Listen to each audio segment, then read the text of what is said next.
Okay, we are live.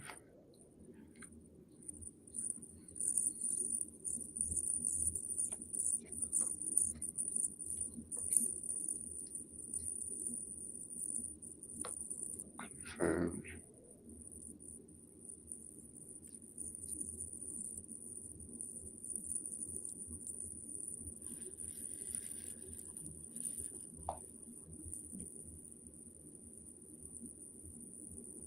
okay, we're live on LinkedIn too. We're live on YouTube and we are live on Facebook. Yeah. Okay. All right, Cool. sure. Good afternoon, morning, everybody.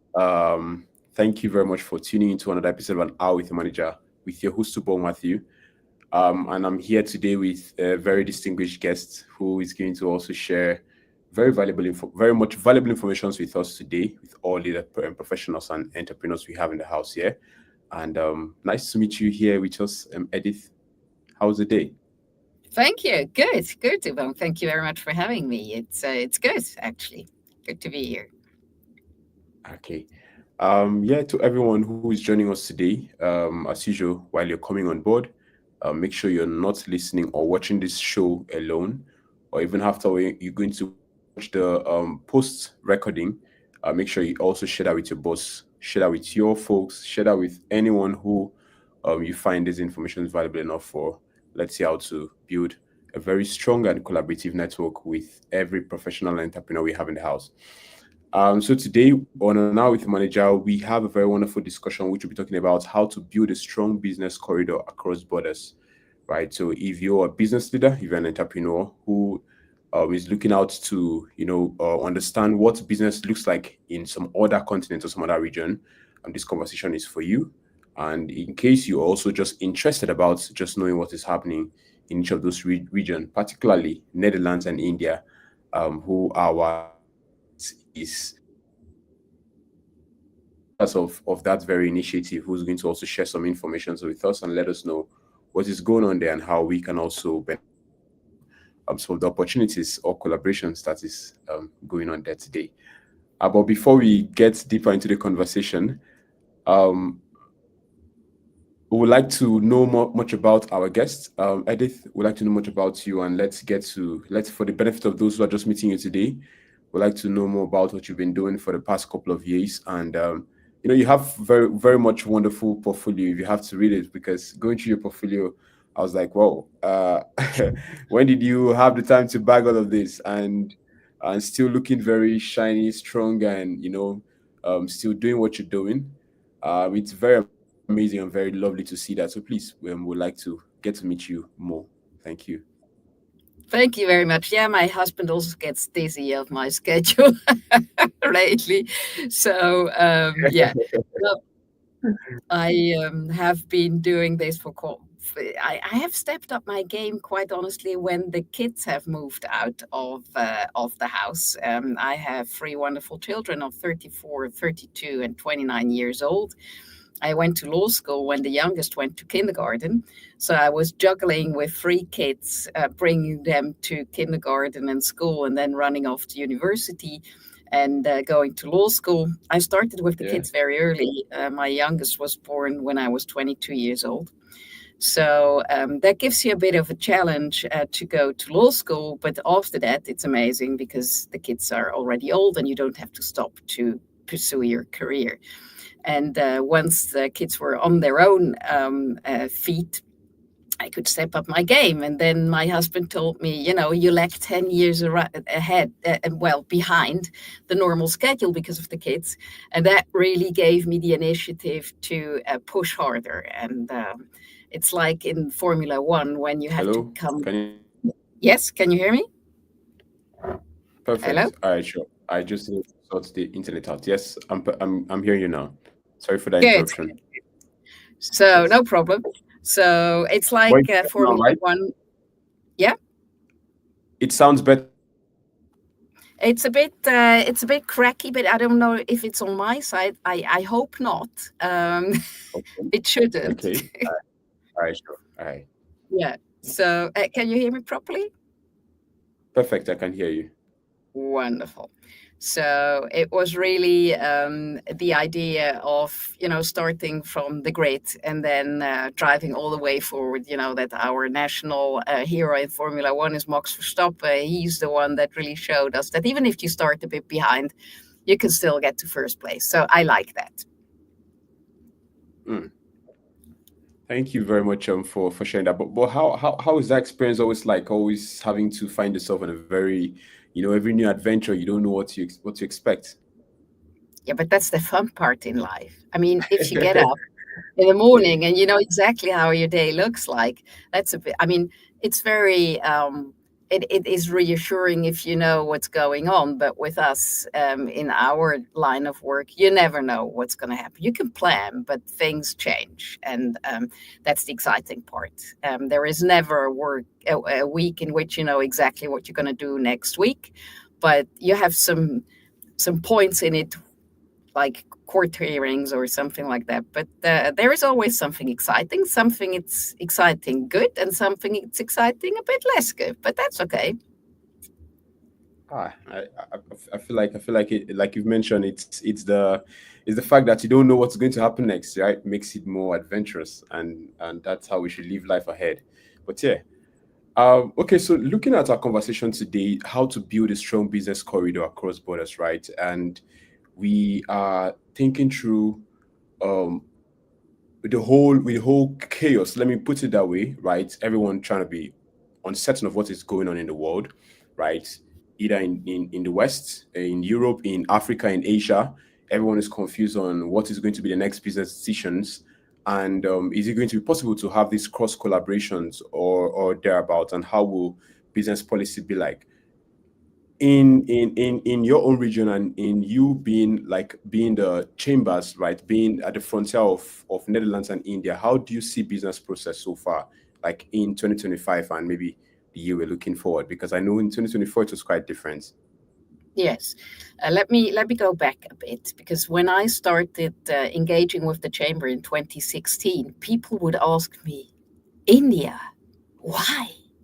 Well, nobody's asking me that question anymore. And India is really doing very well. And the reason people also ask me, what is it with India? It's not just mere numbers. It's definitely not just the numbers. It is the spirit that is there, the collaborative spirit, and as India says themselves, the eye of the inclusiveness, and not the eye of me personally against the rest of the world, or just egoistically being the eye, like Apple would like to make us believe that, they say eye is the eye of iPod and the eye of whatever, the iPhone. Whereas the eye in India is the eye of inclusiveness. We're doing it together there. The family is the foundation of the country and of the businesses, and it's really the personal relationship that counts most there. People are proud of people who are making it, their way up in the country. We just recently had the Sjoerd Marijnen, the hockey coach of the women hockey team, that made it to fourth place at the Olympics in Tokyo. And he really gave them this sense of pride, and that's how they did it. And they wanted to get further than others, to give courage to other women in the country, to make them see that they can achieve something. And that spirit of we can achieve something, we can make our families proud, we can have our country to be proud, that inclusiveness makes the world, the Indian continent and the country go further than Europe, where people much more think of, oh, what's in it for me personally? How can I have a nice life work balance, not so much a work life balance? And thinking of what can I get out for myself is a different perspective than how can we get further with our village, our family, our country. Completely different drive. And in Okay. 2025, I mean, there is still the biggest growth rate for GDP in the world is in India at the moment. And it's going to stay like that for the coming years.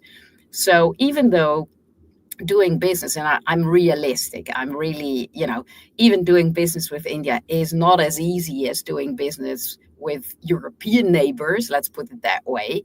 It's challenging, I agree, but challenge is good. So it keeps you on top of your game. It keeps you innovative and it keeps you working on it. But if you have a good relationship with your Indian business partner, it's for life and not until the other business gives you a discount of a percent. So that's the good thing about it. Yeah. So, if you've spotted, or you just touch point on the very clear similarities between maybe doing business in India and looking at doing business in Europe, right? That's having that family oriented kind of business whereby it can move ahead, instead of maybe like in Europe whereby it's more of self-centered sort of, if we should put it that way, right? How did you get to conclude to that, seeing that, oh, this is maybe a very good approach to business, right, within this comparison? Yeah, and the good approach to business, that it is really based on the personal relationship. This is something that, well, I've been told was like that in Europe as well in the past. You trust your business partner, and your business is built on trust. And there it's exactly the same. Well, as it used to be in Europe as well. Nowadays, European business is much more based on, okay, we have numbers that we have to achieve, we have a budget, we have a prognosis, and that's what we have to get to. And there is much, the people are less connected to their business community, to their own company, than they used to be in the olden days. And that's completely different in India. You have a sense of belonging, and that's really lacking in some European contexts that I have seen. The sense of belonging is important also for Gen Z, for Gen Alpha, for our generation. I don't even know how we're called, but anyway. So every human being we'll likes call it to we'll call it Gen whatever. yeah, exactly. Your Jen of yesterday, so something like that. The old Yeah, people. So yeah. we as humans, we haven't changed. We want to have a sense of belonging. That hasn't gone away. And it's lacking in our culture, quite honestly, and there it hasn't. So if you get there, it's a vibrant community. It is this sense of belonging is everywhere. When you meet people, they will tell you, next time we meet, you should come and meet my family, you should have dinner with us. And it's not it, they really mean it. They really do. And if you go Is, there, is it they is it will not you dangerous? Is it not risky in a way? no. No, here it is. Here they're telling you to rope you. Well, not in the Netherlands, I hope. But no, they really mean it. If you have this rapport to people, and there is this click of just liking each other, then they would like to invest into the personal relationship, and business comes along the way. Business is an add-on, whereas here it's Yeah. business, and they don't even want you to know where you live or a personal life. I mean, I have seen situations in which people have been living and were working together for 20 years or so, and they've never been into each other's homes, or they don't have they don't have this personal relationship, whereas this is really what life is all about, right? Mm, mm. I feel like the business of today and the business that we're moving to, with the whole technological drive, is really going to bring back that community living or community way of building, whereby we want to be able to trust, to see the real person, to connect to the real person, to know that, oh, Edith can think like this, or Matthew can think like this, and do things better, just like we have in India. But I want us to extend this a little bit to the business landscape, right? Let's bring this to are there any business, any what do you call it, maybe organization that actually maybe putting out this kind of business model, right, to really draw much engagement from all you've been able to see so far, maybe from these two regions, or maybe beyond those regions? I don't know. um Well, to build this kind of rapport between the people, also based with technology on it, is that No, the question? no, I'm asking, with the kind of personalized way of living or way of doing business, like in India, right? Mhm. And then looking at maybe doing it more of straight up business, or if it's not business, forget about any other thing personal, right? Now, have you seen any other organization beyond a country doing this, like organizations or companies that actually maybe using this kind of system of doing business and still progressing out of it? Oh yes, absolutely, absolutely. And the interesting thing is also when I, as in my capacity as lawyer, when I'm invited to come to companies to discuss matters, be Yeah. it on a commercial side or employment side, the moment you step into the building of this company, you can sense whether the company is human-minded or not, because you really, I cannot tell you what the feeling is, but it is really true. You sense it the Yeah. moment you get into the company. Or is this business about their people? Do they really care for their employees? And a way of seeing it in numbers, if it's really true, is the percentage of sick leave. Because if you see that in a company there is a huge percentage of sick leave, then you know, because it's usually not that unfortunately people are really ill, but that they feel ill and that they fall ill because the whole environment is unhealthy. So if a company, I had it years ago, a tech company actually, I got there and I said, you must have a very low percentage of sick leave. So they say, yes, why? I said, well, I sense it. This is just the vibe that is in a company, which is so human centered. And there's a very a nice and agreeable atmosphere, because they care about their people and you sense it. And there, the results are also much better. The cooperation is better, and it's not about elbows one on top of the other, but really doing it together. I've seen it a lot in funnily enough in the tech industry. There is a Okay. sense of working together and doing that. That's really nice, and you have those companies here in the Netherlands as well and elsewhere. Okay.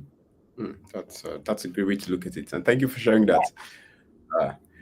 Uh, maybe you might have to start moving around with the camera, so that you can capture some of this experience and maybe share it to the world sometime. All right. Yeah. Okay. So so back to the topic, right? Now, I know a lot of people will be asking, how do we build this strategy, right? How do we build this partnership, like one of the points you had mentioned? So can you share to us how to build a strong, like, if I'm a business leader who's looking to, leverage in get into business to Netherlands or maybe anywhere in the world, but how do I build that strong relationship, right, to establish myself there, or maybe an individual or the company in that location? Well, first of all, one thing is that in the olden days, we would all understand that in different countries, people would speak different languages. So if years ago somebody would go to the Far East and into a country like Japan, just to name one, they would understand that they don't understand the language of the people. So they would take a translator. And the translator would not only translate what they were saying, but they would also explain what it means. Nowadays, we all speak English and we think we understand each other, but there are still big cultural differences between the countries, whereas we think we're talking about the same thing, whereas we don't. Just to give you one thing, which is even into English speaking countries, if you say, let's table this in the US, and you say the same thing in the UK, let's table this, in one country it means let's talk about it. And in the other country, it means let's wait with this and do it later. So even English spoken countries, they means different things, saying exactly the same. And in the countries where English is not the normal language, even though people nowadays speak English very, very well, they have this notion of translating what they think about it, their own way of looking at things, meaning that if you want to be successful in doing business in another country, the first thing that you have to do is get acquainted with their culture. You cannot Okay. talk in the same way with a counterpart in an Arab country as you do in the US. It cannot be done because the way people approach each other is different. The way of respect and mutual respect is different. The way of, you know, being much more frank. Well, in the Netherlands, we are very frank. Uh, so if you do this in another country, you're out. Whereas the Dutch think, oh, but we're just being honest. Well, don't be honest. I mean, you can be honest, but don't tell somebody in his face what you think if this is not what the other person expects you to say. So this Okay. is important if you want to be. There isn't one global business. It's just not true. There are all different kinds of countries with all different kind of people and different cultures, which we should respect and which we should be, kind enough to learn something about it before we get engaged in business in another country. And even also something that really helps, be curious, and I mean in a good way, of how things work in another country. First of all, you will learn a lot about the other culture and about what they think about the same thing that you have. And it also shows pure and actual interest in their background, which will also bring you closer because they will see that you're genuinely interested in how it works with them, opposite to how it works with you. I even had it back in the days when I'm a German speaker. My mother tongue is German, actually.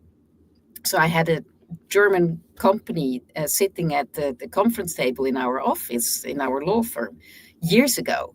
And they came to do business with the Dutch. The Dutch are extremely frank and they like to do business in a fun way. I love that about them, by the way. They always have to have fun. Okay. And even in doing business, they make jokes. It's fun to do business with the Dutch. But the Germans, they're very strict. Business is business and fun is fun. So they were sitting at the table. The Dutch were making fun, and the Germans didn't have fun at all. They thought that they were laughed at, and they didn't like it at all. So I sensed something was wrong, Yeah. and I said, okay, let's have a break. And I went to the Germans. I said, what's wrong? So they said, they're making fun of us. I said, no, they don't. And we came here and they're not serious. I said, they are. So how do you know? I said, I'm sure they do. Yeah, but it seems that they're not. I said, that's just a way of doing business in the Netherlands. Mm. But they're absolutely 100% serious. I said, because you know what? The Germans said, if they don't change their attitude, we're going to walk. So I went to the Dutch and I said, please calm down. This is not the way they want to do business. It's just not the way of doing the business in Germany. So after that, they came back to the table, and within 10 minutes, the deal was done. So Mm. these are things you have to be aware of Yeah. if you do business with a partner from a different country. If you don't know, Okay. you would miss signals from the others which are evident to them but not to you. Mm. And that's a lot of clues you have to watch over, man. It's like always watching your back to make steps, because you took my mind back to one of our team members, right, from Kenya, right. So we had a conversation sometime, and just like what you shared, you find out that the way they say, oh, okay, maybe I don't, do you understand, means differently compared to when you're telling, do you understand in Nigeria means like, am I clear? Right? Maybe do I need to explain myself again? But how they understand, do you understand, means different from how we actually understand it, right? So, but we just had to get a balance to that. But yeah, with your point, right? Is it very easy for with what you shared, right? Is it very easy for anybody to, okay, let's say I get to understand this culture, right? And I still want to get into that region or organization or business to do business, but still portray your own culture first and have a balance, maybe in coming to an agreement between, oh, like the Dutch, you said that love to laugh. Okay, you love to be serious. Okay, let's try to strike a balance. Right, let's try to strike a balance. We can agree maybe 5 minutes to get some jokes down and unwind, and then 5 minutes back to business. Yeah, exactly. Okay, yeah. All right. So to move to our second point, right, talking about navigating legal challenges in international trade and compliance. Still, which cuts into how to get into those organizations, right? Because like you mentioned, culture is one of those challenges. Not understanding one's culture is also a problem, right? Which sometimes people take it very personal and might even go as far as, and I'm sure probably maybe every month, if not every day, you get to deal with most of this experience. So how is it possible to navigate some of those challenges from a legal perspective so that you have to be at least on the safe side in today's business? Yeah, well, the thing is, if you are doing business in an international context, um, the interesting thing is, of course, we call that cross-border, and that's exactly what you have to have in mind. As soon as your toe is over the border of your country, there is another law which applies, and it can be Okay. even close. I mean, we're next to Belgium. We're tiny countries, but still, in Belgium, the law is different from the Netherlands. Even if everybody thinks, oh, well, there is Europe and that's it, there is no such thing as European law. There are all different member states, and they have all their national law. So we have to be aware of that. Even within the European Union, people tend to forget that across the border, especially, for example, employment law, if you have an employee and you think, oh, you know what, these tiny countries, let's have him work for Belgium and the Netherlands at the same time.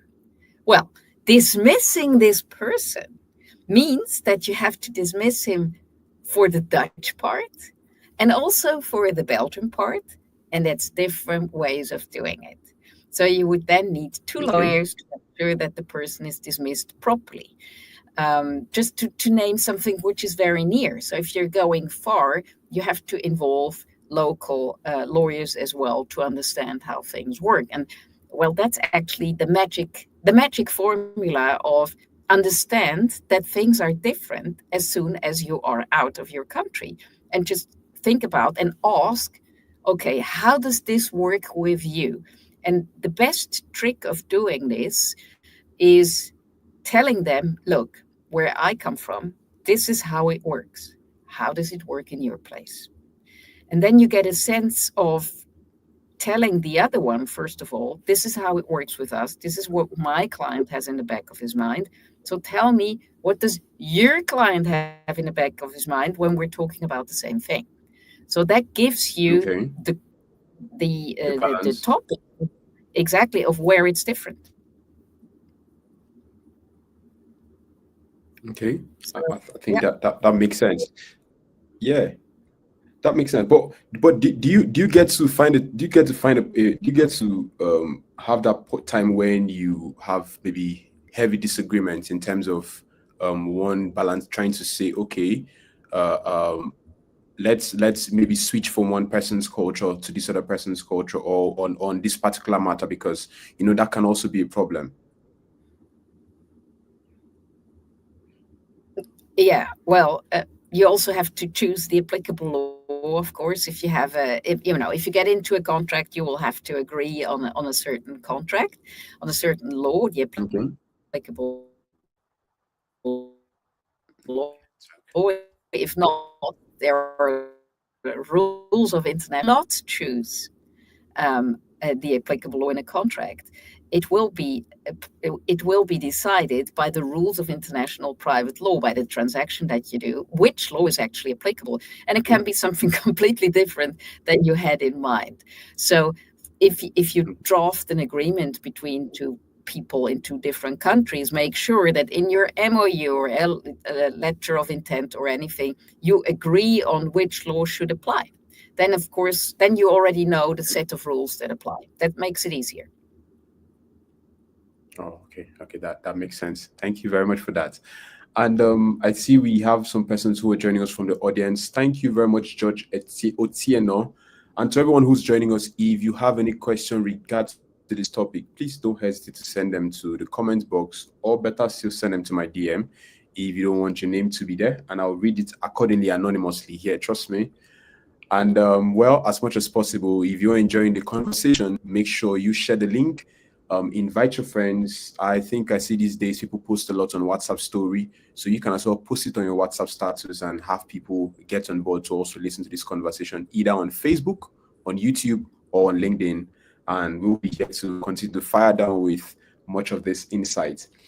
So today we've already talked about how to build a strong business corridor, and we've also talked about some of the challenges with which our guests have also, gotten in depth to share these insights. In case you're just joining us now, and we will still be going as further as trying to see some of these challenges and also some of the steps which you too, who is an entrepreneur or a business leader, can also implement to make your business much more interesting for you. And from the third point we're to look at today is talking about promoting innovations and sustainability in global business practices, right? And like you understand for that, not every country or region accepts the same process. Maybe like you see in China, right? They have their own system. They have their own system of communication, and anything that happens in China stays in China anyway. If it's going out, you probably have to use a VPN maybe for you to have access to some of those things, if or maybe in the external world or in the wider world, right? And this is also a problem or a challenge for some people who who want to maybe order for stuff or maybe request for stuff or maybe go out to see other technology that is advancing, right? So how is this really affecting business today in terms of this whole cross collaboration and the challenges we're seeing today? Yeah, this is affecting the challenges because we had, well, first during COVID, we were aware of that nearshoring as to farshoring should be looked at after the pandemic, and then people were diversifying after that, saying, okay, we are. Nearshoring, farshoring, and doing a mix of it together to make sure that they were, ordering from China and also have some distribution part, which were nearer to them if we look from the European perspective. But with the geopolitical challenges, with the sanctions, with indeed the geopolitical problems also with China. You never know how the US are going to look at you. If you do business with a certain country, they will not do business with you anymore, because that's what we will probably be facing soon with the new administration. It is getting a bit more complicated. It is. So as things are changing quite rapidly, it's difficult to plan for the longer term, because usually one would say plan short term, mid-term, and long term. I think that should still be looked at, and I think it's again very important that you have nearshoring, farshoring at the same time. Look at different partners maybe, and then of course I'm also looking at India again, where there are new possibilities of manufacturing in India. Well, they are not new, but some people have not looked at them yet. If you look at Apple, for example, a big percentage of their phones are being produced in India now, because they are afraid that if they do most of it in China, they have a problem, which is true. So the distribution channels through India are getting more and more professional. And if you have the right partners there, and that's also one of the magic words, find the right partner. It's said easier than it's done, but there is a lot that can be done about that. If you have the right partners there, there are lots of opportunities. Also to avoid problems with the geopolitical situation. Okay. Now I was just about coming to some of those, what do you call it, maybe industries, right? As you being a Chambers of Commerce head, what are some of these sectors that you're seeing potential growth so far, like maybe in the next 5 years, that is definitely going to be looking out for? Manufacturing, for sure. That is something where in anything, I mean, we're really talking about any possibility, because there are a lot of incentives in the Indian budget as well, to make sure that people from abroad come and have their production made in India. So every year now there is a new budget out. Every year there are new incentives where manufacturing is being really incentivized to have it done in India.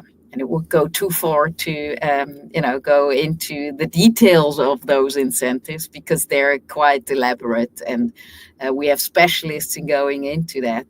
We'll have an event actually at the chamber with a budget event very soon about the new incentives that are there. But I'm happy to share those for whoever is interested in where these new incentives lie. But apart from the new budget incentives, the incentive of going there and having the production there are countrywide in India. And Okay. one thing, So there is a strong connect with Global South as well. So that's definitely a good collaboration. Okay. So what about the renewable energy? Say how is it like? How is it like over there in India? Is it a very strong or what do you call it, industry or niche over there? Growing. I must be honest that any battery within a car is probably coming from. uh, They're brilliant in that. What uh, can I say? Yeah. Yeah. okay. All right. All right. So I think we have a question coming in. Let me just take this one. Saying the global business environment has undergone significant changes due to the pandemic, like I mentioned. How have India and the Netherlands adapted to this shift, and what strategies have business implemented to stay resilient in cross-border trade? With respect to the green environment, right? Yes. Yes. Well, India has a very strong focus on the green ambition, and they have the ambition of by 2070 to be completely CO2 neutral, completely. And I have just spoken to somebody who said, well, 2070 is when they will be neutral for sure, but it's going to be far before that. For the Netherlands, Okay. within the European Union and the global green ambition that is there and that people have adhered to, of course, we're working on that. But it is not the Netherlands completely isolated on that part.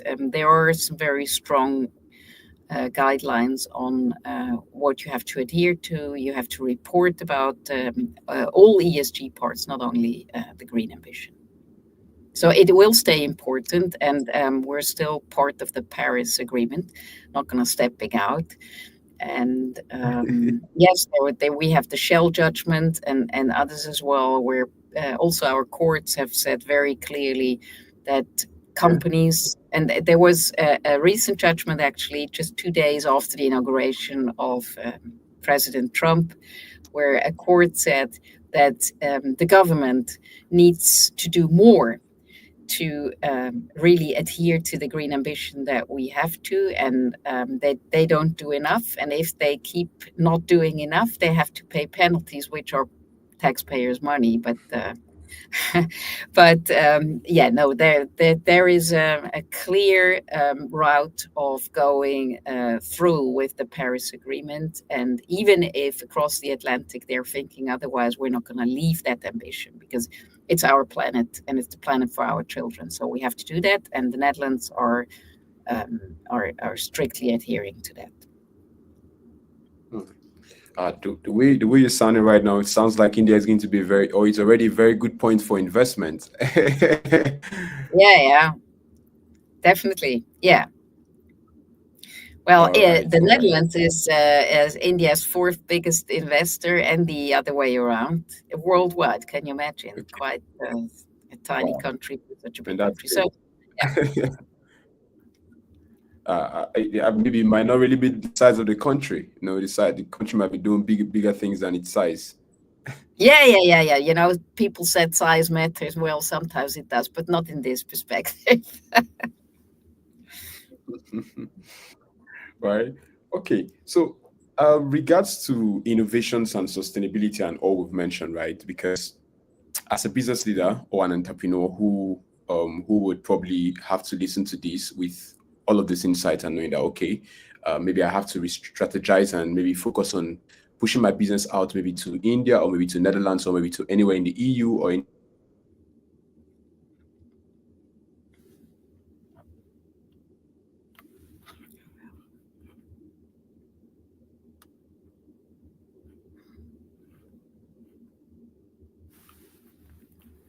Can you hear me?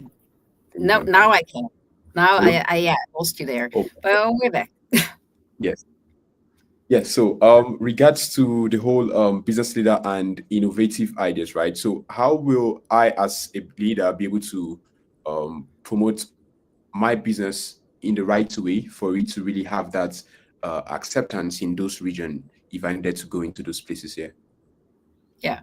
Well, first of all, the question that I ask all entrepreneurs if they're going to a different country from where they live is, why do you want to go there? Why? Because just going to a country because it has, with respect to India, 1.4 billion people is not a reason to go there. That's not a reason. The reason to go to, you have to have a business plan why you are expanding to or want to expand to a different country. If it is just because you want to have a strong business and you don't have it at home, well, that's not a good reason. You have to have a strong base in your own country before you expand to another. And because it will take some time until you get some revenues, or you have to have a very specific plan why you want to have international business, because you have a product that really is wanted there. So make sure that your preparation to do business internationally is really based on what you have to offer, what you want to achieve, Yeah. and why you want to go to a certain geography. Hmm. But do you think it's rather tedious to go through that process in terms of having to answer those personal questions? Because I know sometimes you want to skip the process. Yeah, well, one of the ways of doing it is having the right partner, and it can be a joint venture, but it can also be somebody who is guiding you along the way, which organization or person or whatever you can trust, that they know you and that they know the market that you want to penetrate.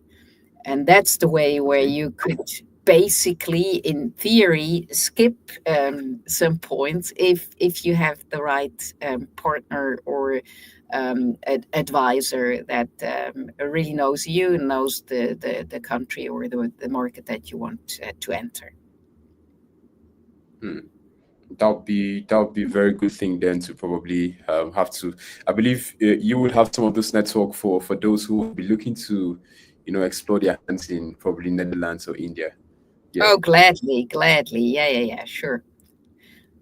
Yeah, and All right. it really helps. And one of the things that I always say, what's the biggest problem with India? Talking about India, then I say, the biggest problem with India is that everybody's so nice. And and the reason why I'm saying this is because if you get there and you say, "Can you help me?" they will immediately say yes, even if they can't. And it's not that they're lying to you. They really want to help you, but not everybody is able to do so. So you have to make sure that the network that you tap into is a relevant network for you. And that's really a problem. If you get into a market and people just say, go away, I don't want you, well, that's a clear language, and then you will find somebody else. But you will not find anybody saying that in the entire India. So you have to be very careful of getting into the right network, not because people are bad or want to harm you, but because you need to find the actual really relevant network, the relevant people that can really help you. And yeah, you have to do your own work. Hmm. Thank you for going in depth on that. And I know we've touched points a little bit on terms of talking about how India is really reshaping and re-strategizing, right? Becoming low-key becoming one of the very interesting and amazing points to do business.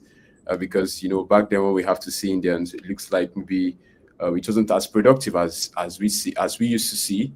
But you get to realize that, hey, that there's a lot of things going on in this region. When you get to look deeper and go deeper, and you see the amazing things that they're doing, and realize that it's good to still do business there and make it profitable. But I want to shift us a little bit to Netherlands, right? Talking about some of this big tech going on with the whole digital transformations and everything that is going on. How is Netherlands building its own technology to be able to leverage and also expand to other global economy or global markets? Well, the technological development, you cannot do any business without getting into the technological development nowadays. One of the big topics at the moment worldwide is AI, of course. And the question is it a friend or a foe? It's neither, because it isn't a thing. It's a technology. It's not a person. And I strongly believe that AI has a huge potential. I use it every day, by the way. I love it. I have nightly conversations with ChatGPT, uh, asking it questions, and and then you would ask, "What are you doing with ChatGPT?" Well, you can use it as a mirror, because it can only give you back what you enter. And going from there, where it's like when Google started, it was also fascinating, but you can use it for Yeah. yourself as a mirror to understand, okay, what do you think about that? It is really talking to a mirror, but an AI gives you back very structured.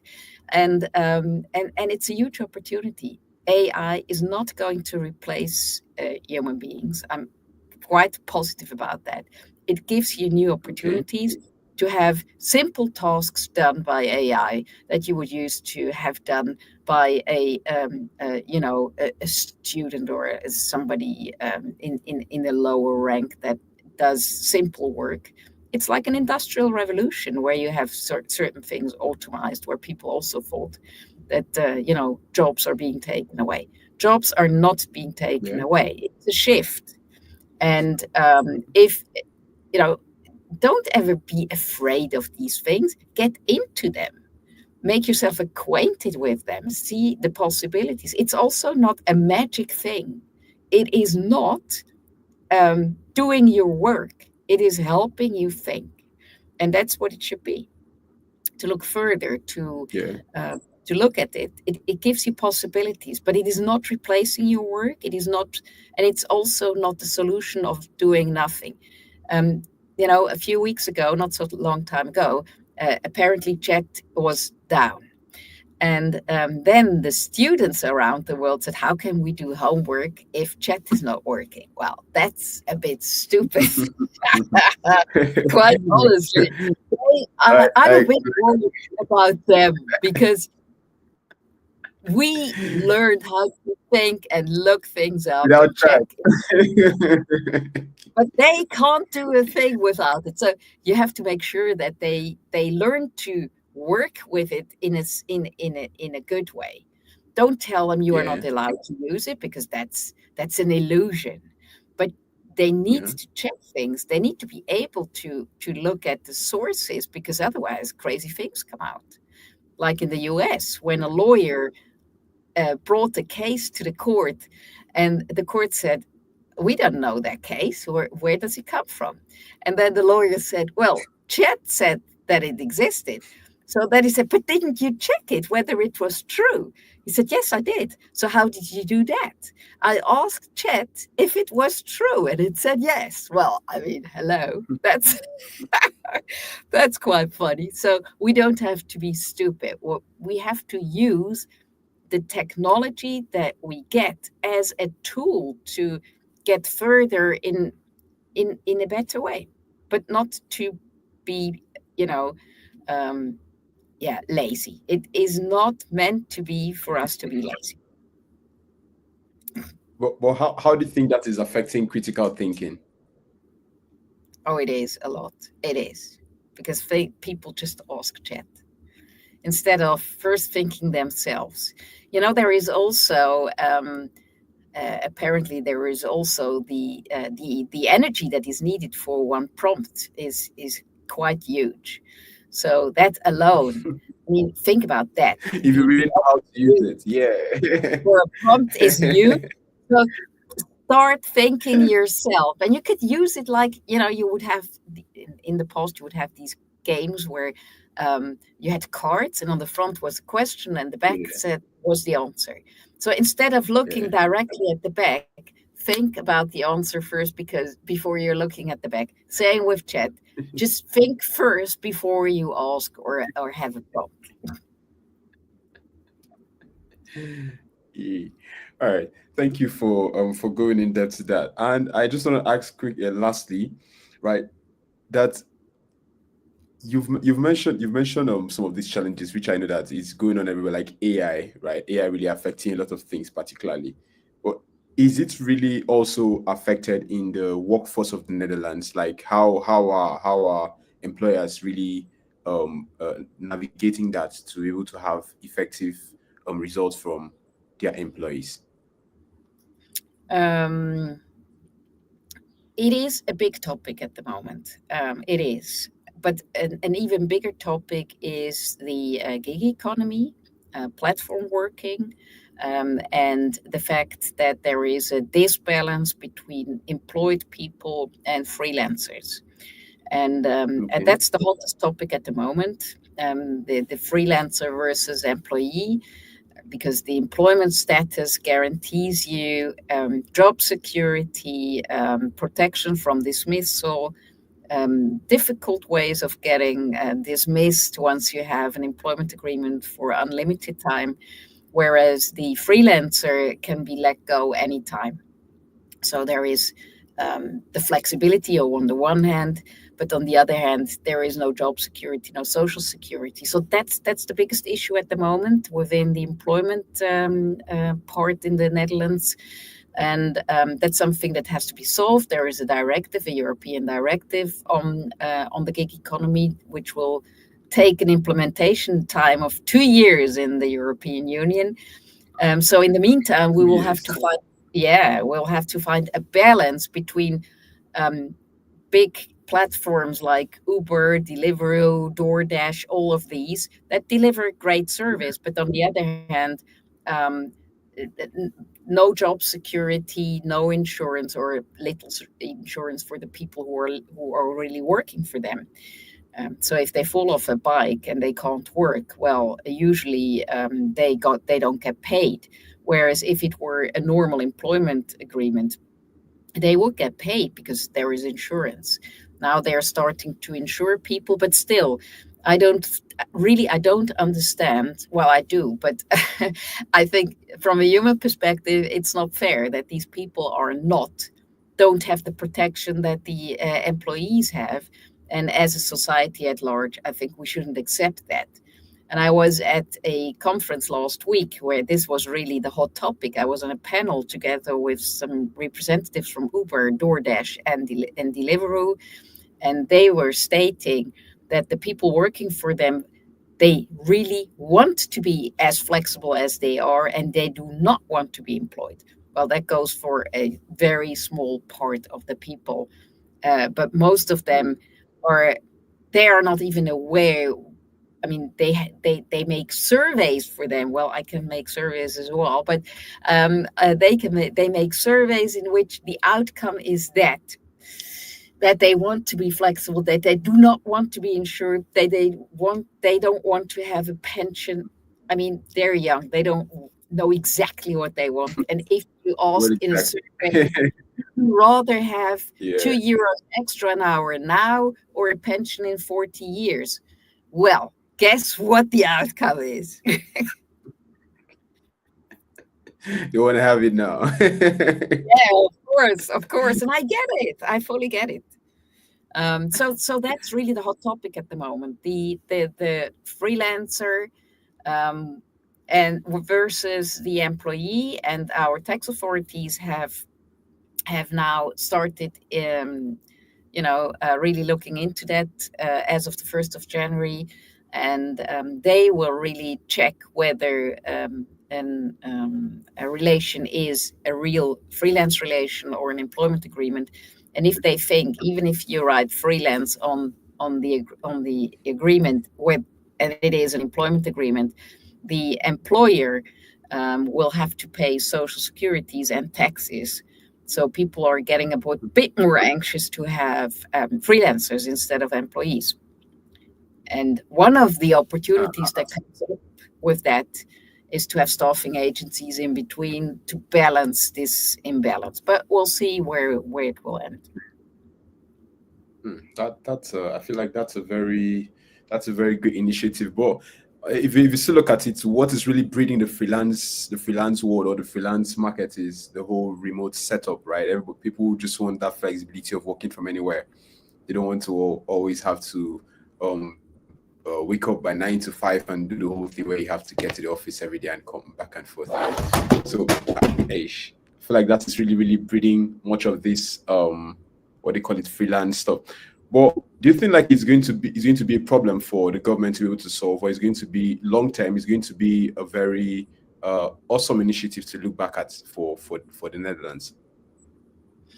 To change that? Well, the flexibility, the interesting thing is that our courts have already mentioned that this flexibility can also be in the employment, and they see it, and they said that in the Uber context.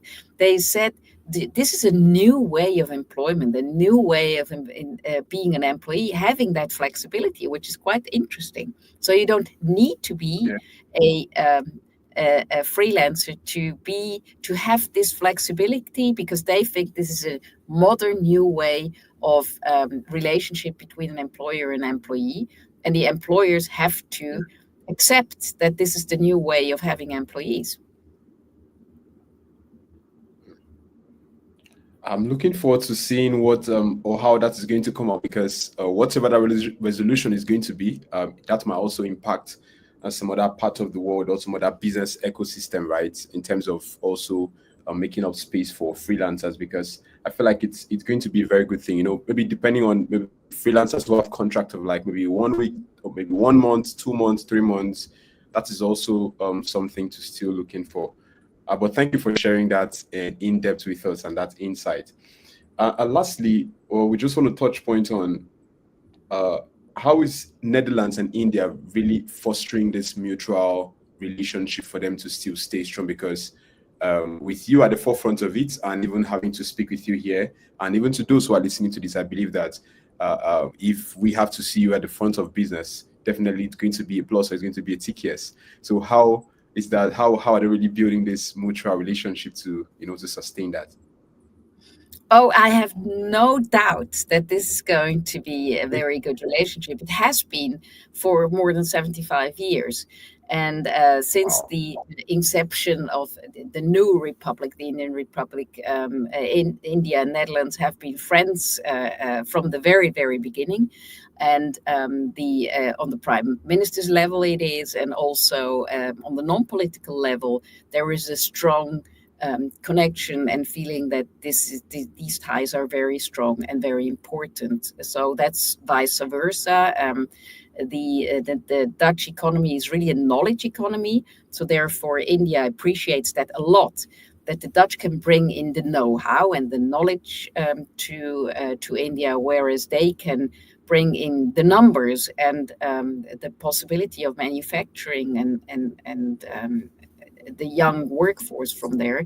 So it is actually a perfect match, and the two countries are very happy with each other, and I don't see anything changing in the coming years, and also not after that. So I'm quite positive about that, very much so. Okay. So how about with business doing with Africa and the EU? How is it like? I'm not quite sure between Africa and the EU, but I am aware, and that was a very good thing, that when India had the presidency of the G20, it was a very, very strong point to include the global south, how they call it, into the global economy. So a strong mandate to include the global south and Africa into the global economy, and doing a lot between India and Africa, and reinforcing these ties and making sure that the collaboration is getting stronger and stronger. And now this year, it's the G20 presidencies under South Africa. So looking forward to being there later this year, at Yeah, least once. I'm looking forward to see you here too. Beautiful country, love it, love it. So yeah, so there is a lot of attention, a lot of potential as well to the collaboration with the African continent and the various countries within the African continent. Yeah, definitely. Uh, Lastly, before we leave, just touch pointing on G20, right? Do you think at this point, with the whole chaos in the world, in the global market, right? Do you think its initiative is really going to support or keep the balance in all that is going on globally? With the G20, the interesting thing is that to the G20, the B20 is attached. It was added some years ago, which is the business community and the task forces. There are 7 different task forces. And the business community is bringing the suggestions of what the G20 business, the leaders of the world should have as policies for the coming year. So it is the B20 task forces based that are suggesting what the topics should be from the economical perspective, suggesting it to the world leaders, and then bringing the policy that are necessary to enhance these economic and other topics, which is a very, very brilliant way of doing it, because the business community is also has said very clearly that they don't just wait until the political leaders make the policies, but they tell them what Yeah. policies are needed for them to bring the policies that are needed in the world to make the important next steps. And that also the business Okay. community feels responsible to make it happen from the business perspective, and also pay, bring their contribution to make that change and to support, for example, the skilling, the reskilling, upskilling in various parts, to make an inclusive workforce, to digitalize things in an inclusive way in which also underprivileged parts of the working community are included. The same goes for countries where there is still a lot that can be done to help them to even get to a better place. And the business community is really picking that up and supporting it from the business perspective, and also bringing it to the G20 level to have the policies Okay. and the following up after that, not just talking about it, but really looking if things are really happening by companies like McKinsey, who are checking and then naming and shaming for the countries who do not comply. So yes, there is an added value. Okay, thank you very much for that in depth, and thank you for sharing much of those insights. But before we leave on this, so far you've been the Chamber of Commerce chairman and being in the legal space, right? What will you say is your own recommendation for for business leaders and entrepreneurs who are looking to leverage some of these opportunities, and with plus with what is really going on today, to also to benefit from? Okay, well, what I would recommend, if you're in a business and you would like to do more than what you're already doing, be honest with yourself and think of what you're really good at. What is your core quality? What are you really good at? And what do you really care about? What is your main thing that you're really, where's your personal focus? And then look around and see where you could add to that. Start at home, start in your city, in your community, and as a young entrepreneur, adding value there and see what happens. And from there you can take it further, and you if you do well, you will be noticed. And if you have a moonshot, absolutely go for it, but align everything to that moonshot. But make sure that you don't forget to add to your own community, because just want to do it somewhere else and not even seeing what is needed at home is a bit of a pity. Because even if you do it in your own town, in your own country, it will be noticed and you will be asked abroad. That's what happened to me as well. And that sounds like from a personal experience, and thank you for sharing that. Yeah, my All right, pleasure. thank you very much.